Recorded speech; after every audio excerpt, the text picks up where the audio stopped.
Hai semua, apa khabar adik-adik yang berada di rumah? Saya harap semuanya berada dalam keadaan sihat dan sejahtera. Orang putih kata berada dalam keadaan in the pink of health. Sebelum apa, selamat datang ke episod pertama menu jago sukan. Sebelum itu, saya perkenalkan diri terlebih dahulu. Saya Ansha Nadia binti Ali. Adik-adik boleh panggil saya Kak Ansha. Saya merupakan pegawai dietetik di Sekolah Sukan Bukit Jalil.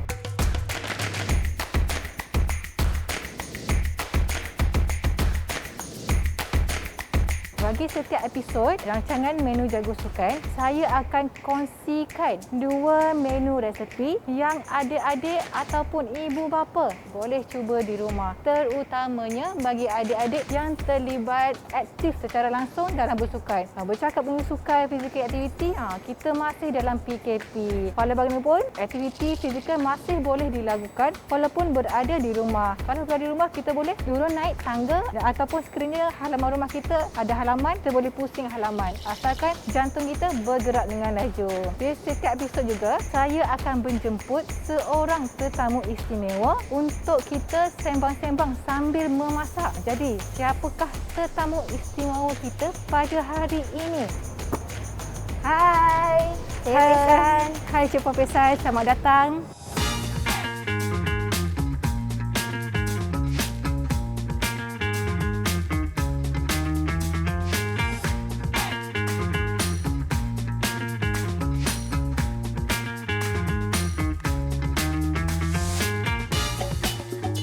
Apa khabar Cik Puan Pesan? Baik. Untuk pengetahuan adik-adik semua, Cik Puan Pesan sekarang ini merupakan jurulatih di Sekolah Sukan Bukit Jalil. Ya, betul. Jadi hari ini apa menu yang akan kita masak? Okey, hari ini menu yang dirancang bersama Aisyah adalah mihun sup bersama ayam bergedil. Ya, betul. Dan menu kedua adalah mango smoothie.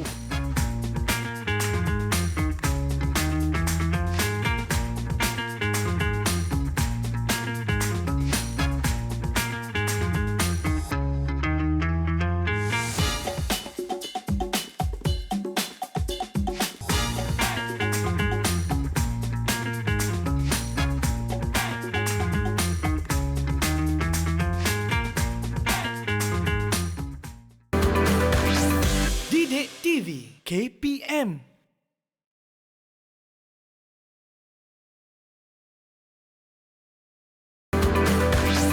Didik TV KPM.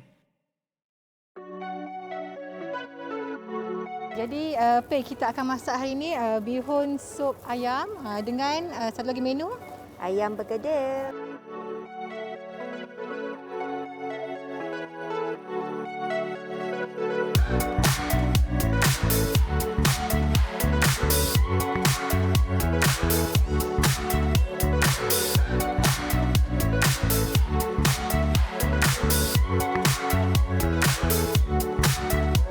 Jom kita masak dulu. So, kita mulakanlah. Habis tu panaskan dulu, kita boleh masukkan 1 sudu minyak. 1 sudu minyak ni bersamaan 45 kalori, 5 gram lemak. Sebab kita hanya masak untuk 2 orang. So, 1 sudu minyak kecil pun sudah mencukupi.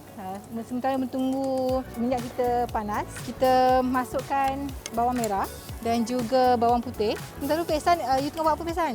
Ni tengah cari-cari kecil-kecil ni okey tak? Betul, boleh. Apabila bawang kita dah mula naik bau, sementara tu Pesan buat bergedil ayam. Yes. Antaranya kita dah ada mashed potato, potato yang telah dilenyek. Yes. Betul ke?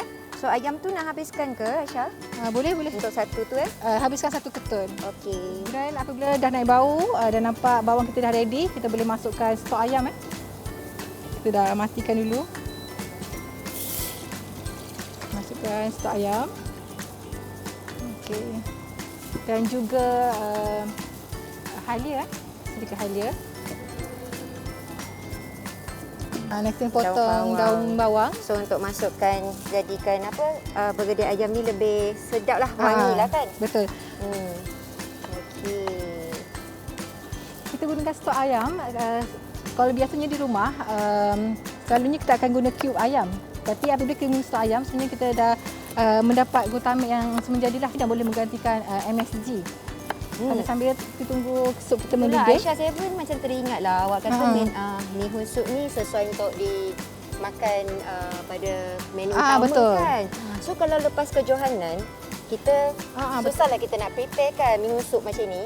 So, apakah cadangan menu selain daripada bihun sup? Selain bihun sup, di kejohanan kita boleh bekalkan sandwich tuna juga. Sebabnya sandwich tuna tu dia ada sumber karbohidrat dan juga salad dan tuna sebagai sumber protein. Dan tapi bihun sup kita ni tidak kurang hebatnya. Sebabnya selepas kejohanan ada masa 24 jam, kadang-kadang selepas keesokan hari pun kita ada game juga. Dia boleh membekalkan tenaga dan sumber protein juga.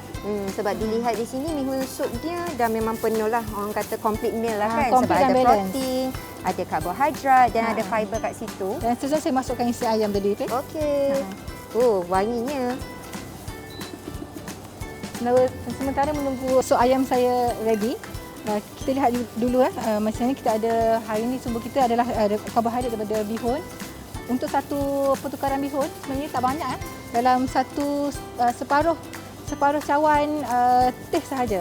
Tapi untuk seorang individu boleh ambil dalam 3 pertukaran bihun bersamaan dengan 1.5 cawan lah. Dan apabila kita bercakap mengenai bawang putih ni pun dia boleh bertindak sebagai antibiotik semua jadi juga. Last kali kita akan letak pak choy ni. Pak choy ni sebenarnya tinggi vitamin K. Ya ke? Ya, tinggi vitamin K. So perlu ke dimasak dalam keadaan lama? Pak choy sangat tinggi dalam vitamin K. Vitamin K ni bagusnya vitamin K. Sebenarnya apabila kita semakin berusia, tulang kita mereput. Tapi vitamin K ni membantu melambatkan proses perebutan. Dan juga selain itu dia akan tinggi serat. Apabila tinggi serat membantu pengawalan gula dan darah dengan lebih baiklah. Dan ini halia, tadi saya letak halia. Sementara tunggu chicken soup saya ready, saya nak terangkan mengenai halia. Bagusnya halia ni, dia merupakan salah satu bahan aktif yang boleh membantu meningkatkan metabolisme badan juga. So apabila meningkatkan metabolisme badan, dia membantu sistem bahan damas secara tidak langsung lah. Yelah, sebabnya macam kalau I mean like Chinese kan, they really love halia kan. Ya, betul. Dan bihun sup kita kita ada option bihun dengan sup bersama dengan ayam. Ayam yang kita ambil ni isi ayam, kita tahu memang rendah lemak dan tinggi protein. Selain itu, kadang-kadang kita selepas game, dia tak lalu nak makan tu tak apa. Betul, memang selalu sebabnya. Ada tak balik-balik game terus tidur sampai 12 jam tak ambil makanan? So far tak adalah terus tidur kan. At least diorang akan sneaking juga selepas kejohanan. So ataupun latihan lah. Tapi itulah Aisyah, saya nak minta pandangan lah kan. Snacking yang orang kata sihat dan senang disediakan selepas dalam 30 minit selepas latihan. Antara dia apa? Selain daripada macam kita tahu macam sandwich kan. Kalau macam buah-buahan apa yang sesuai? Antara snacking yang sihat sememangnya buah-buahan segar lah. Saya guna minyak hari ni kan. Terkejut dietitian guna minyak. Sebab selalunya kalau orang ya, yang sihat-sihat menu ni dia jaranglah pakai minyak kan. Betul. Nampak elakkanlah pakai minyak. Tapi sebenarnya Pak Choy tadi kita ada vitamin K kan, vitamin K. Vitamin K untuk menyerap dalam badan dia perlukan minyak ya betul. Really? Sebab vitamin K tak pernah tahu pula yang tu. Bukan fat soluble vitamin. Vitamin A, vitamin D, vitamin E, vitamin K. Pendek dia kita panggil vitamin adik. So saya rasa kalau macam ni merupakan satu ilmu yang barulah untuk adik-adik di rumah sana. So kena makan fiber. Tetapi untuk minyak, lemak dan sebagainya dia ada 2 jenis. Lemak yang baik dengan lemak yang tidak baik lah. Kalau lemak yang baik tu polyunsaturated ataupun monounsaturated yang kita panggil omega dan sebagainya tu. Tetapi kalau minyak yang tidak baik tu saturated fat. Saturated fat ni berkenaan yang tu Kak Aisyah. Tadi saya ada terbaca kat adik-adik di rumah. Tadi dia dah cerita, dia kata dia ada satu habit ni sejak PDPR kat rumah ni. So dia kerap macam snacking depan laptop lah kan. So dia kata dia selalu makan krepek, pisang. So adakah itu adalah lemak yang fat tadi Aisyah cakapkan tadi? Ya betul, itu salah satu sumber daripada saturated fat lah. Lemak tepung. Tapi lebih jahat daripada lemak tepung ni, tidak ada satu lagi lemak trans. Lemak trans ni lemak yang biasanya didapati dalam produk-produk yang terproses, yang barang-barang dalam tin, canai dan sebagainya. So it's like basically it's processing food lah yang dah diproseskan lah. Okey, saya punya ayam bergedil dah siap. So tunggu saja nak untuk masuk dalam air fryer kan? Ya betul. So nampaknya ayam itu pun dah bergelegak. Oh, bau wangi lah. Sambil tu kita readykan kita punya pakcoy. So yang ni akan buat hiasan lah nanti. Ya, dekat betul. on top. Sementara itu kita akan masukkan sedikit black pepper ke dalam sup kita dan garam.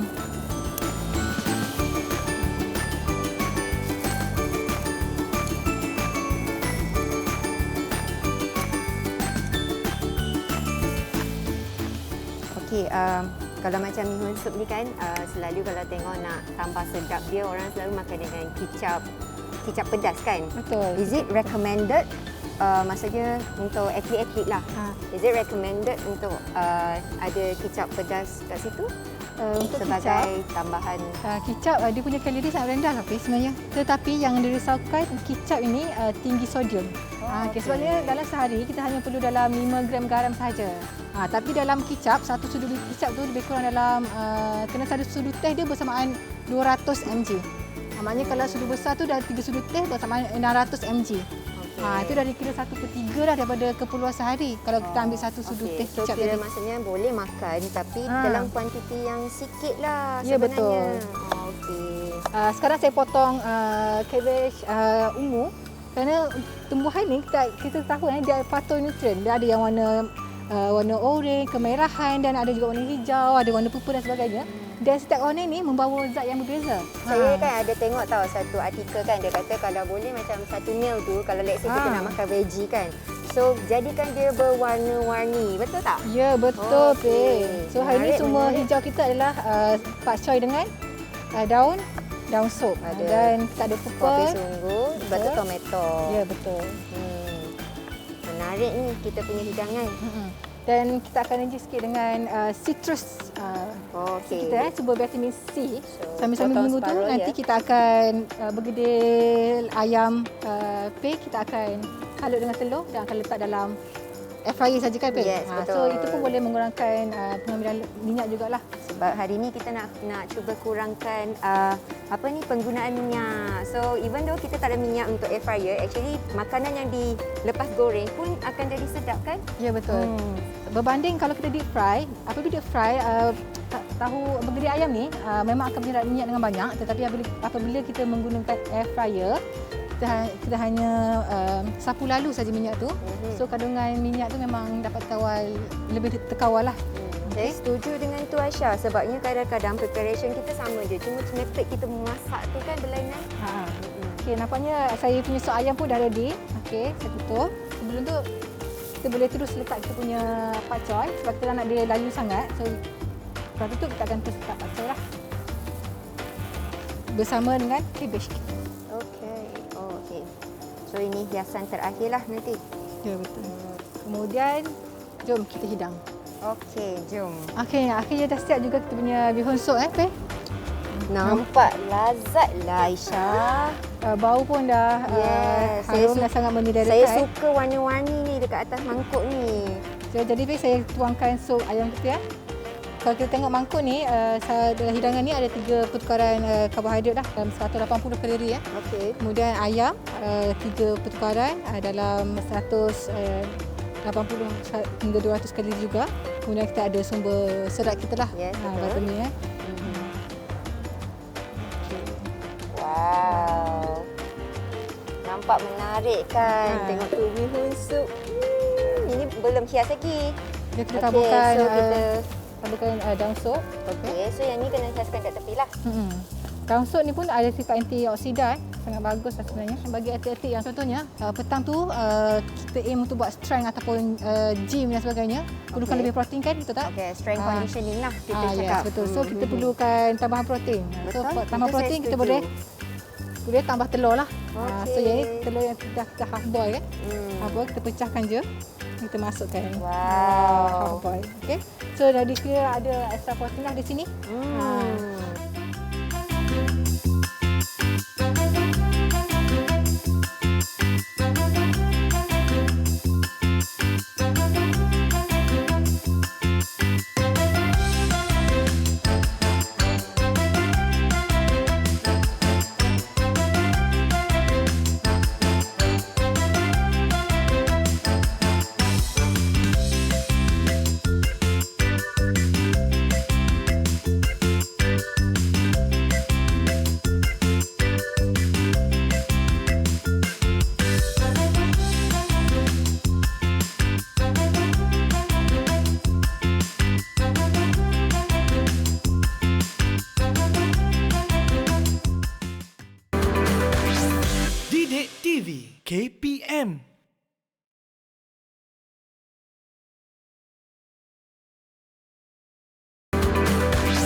Didik TV KPM.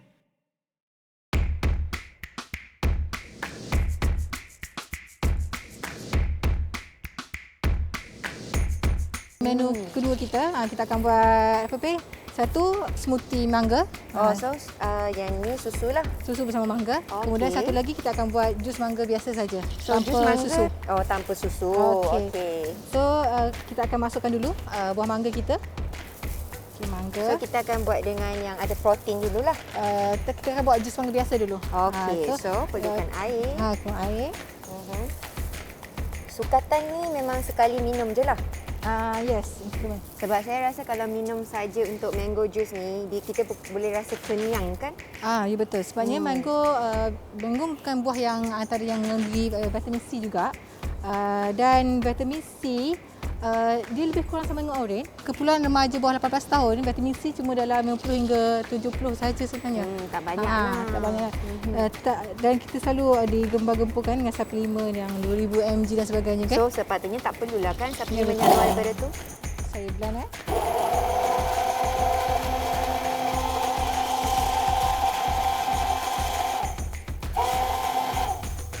Okey, dah siap punya jus mangga ori kita. Okey, so yang ni memang tak perlukan gula tambahan dan sebagainya kan? Ya betul, sebab buah mangga pun dah ada gula semua jadi, fructose. Sebab bila dia dah blend kan, texture dia tu macam smoothie juga kan? Ya betul. Dia boleh boleh masukkan ais. Okey. So boleh tambahkan dengan air untuk tambah kesejukan lah kan? Nampak dia menarik. Okey. Dan seterusnya kita akan buat smoothie pula. Okey. Fe, apa beza di smoothie kita dengan jus ori biasa ni? Bezanya kita ada susu. Susu hari ini kita gunakan susu yang high protein ya adik-adik. Susu high protein, susu di pasaran memang ada banyak kan. Ada yang high protein, low fat, high fat, full cream dan sebagainya. High protein memang biasanya akan lebih tinggi protein sedikit dalam biasanya kalau 125 ml, 125 ml tu susu biasa dalam 8 gram protein, tapi kalau susu high protein dalam 10 hingga 11 gram protein lah. Okey, berkenaan itu kan, boleh tak kalau kita gantikan dengan macam, kan sekarang di pasaran macam banyak kan, macam ada susu kurma, ada almond milk, and then like, adalah banyak-banyaklah perisa yang dah diproses lah orang baik kan? So, is it good? Yang penting apabila kita membeli susu, kita kena tengok label nutrisi. Kita tengok di belakang dan kita kena bandingkan setiap 100 ml mengandungi berapa karbohidrat, berapa protein dan juga berapa lemak lah. Dan kalau kita comparekan susu skim ataupun susu skim dengan susu full cream, memang jauh beza lah kandungan lemak yang ada. Jadi sesiapa yang underweight, kurang berat, tak perlu minum low fat lah. Anda disarankan untuk minum full cream milk lah. So tapi kali ini memandangkan kita khas program kita untuk yang Atif suka, saya pilih susu high protein lah. So dalam satu jar ni sebenarnya banyak juga susu. So kita habiskan tu, tapi tak perlu. Tak apa. So kena tambahkan ais kan? Tambah sikit ais. Sebab kita nak jadikan tekstur dia tu lebih, orang kata lebih pekat. Lebih pekat. Okay, here you go. Dah maksimum. So kena perlahan-perlahan lah. Bismillahirrahmanirrahim.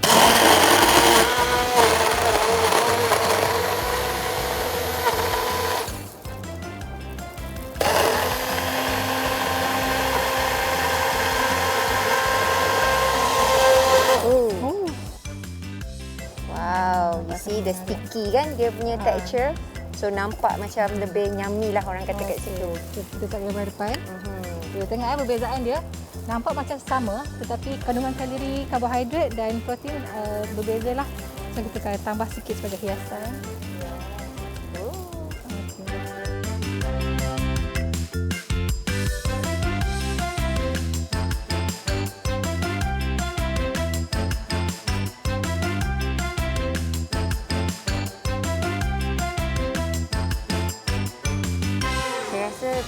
Apa yang kita hasilkan hari ini memang merupakan satu meal yang komplit lah untuk atlet selepas latihan ataupun satu kejohanan. So in fact kalau macam smoothie ni kan, macam untuk saya sendiri, saya suka jadikan dia breakfast. Macam very simple one, macam just blend and everything, cukup. Ya betul. Jom rasa. kita rasa. Tak sabar saya. Kita simpan dalam poket. Alright. So kita rasa.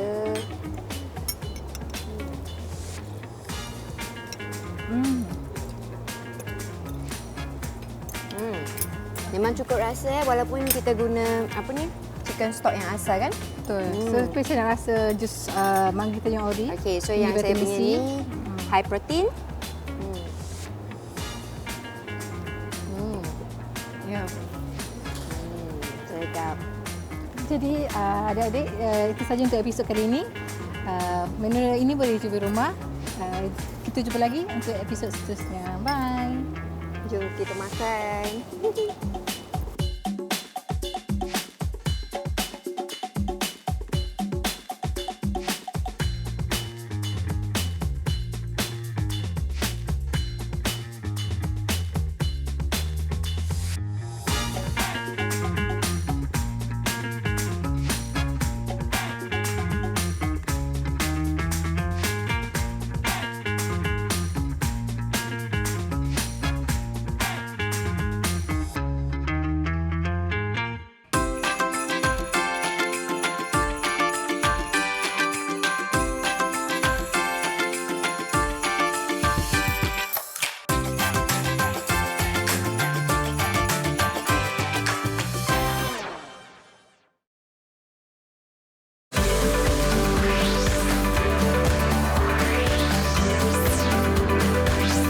Didik TV KPM